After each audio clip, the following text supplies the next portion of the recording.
Yun nga, back for Gilas, pero syempre pahinga muna. Any timetable for your return? Sana by January nakakalaro na ako. Sana. So, Oo, abot sa All-Star. sana. So, ako, sabi ko nga, di ko siya minamadali. Pero, syempre, the sooner the better. Pero, for me, basta 100% na ako. By the time na bumalik ako, okay na ako dun. Kahit kailan man ako abutin. Anong, in a way, masabi mo na unti-unti nadadagdagan kayong malaki dito na simula ikaw, si AJ, ngayon may QMB tayo na idagdag sa pool.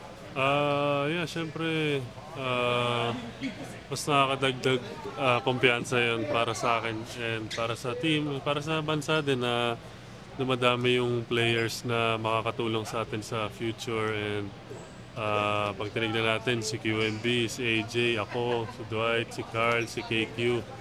Mga ilang years pa kami maglalaro para sa national team and may mga players tayo na medyo malapit nang mag-retire in a few years. So, susulitin na natin yung years na meron sila and at the same time, nagpe-prepare yung mga mas bata para sa pagdating ng time na sila na yung mag-step up. So, Nabanggit mo na kayong mga, sabihin natin, matanda.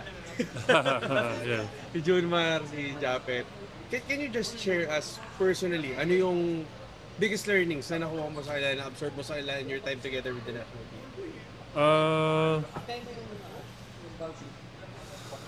for me, nung first time ko sila naging teammates talagang dahil actually nung bata pa ako, pinapanood ko na yung dalawang ngayon eh. So, medyo may starstruck moment, especially nung first time ko naging teammate si Kuya Japs and first time ko naging teammate si Kuya Jun.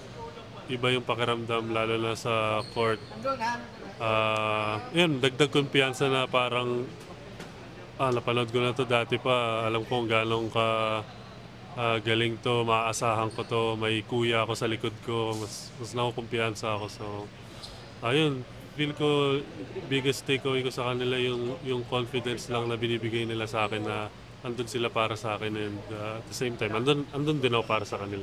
Kahingi lang kami ng konting update sa recovery mo. Like, ano na ba pwede mong gawin? Pwede ka naman mag-laterals na ba? Start ng November, before mag-end yung October, halos nagawa ko na lahat, pero slow pace pa din. Pero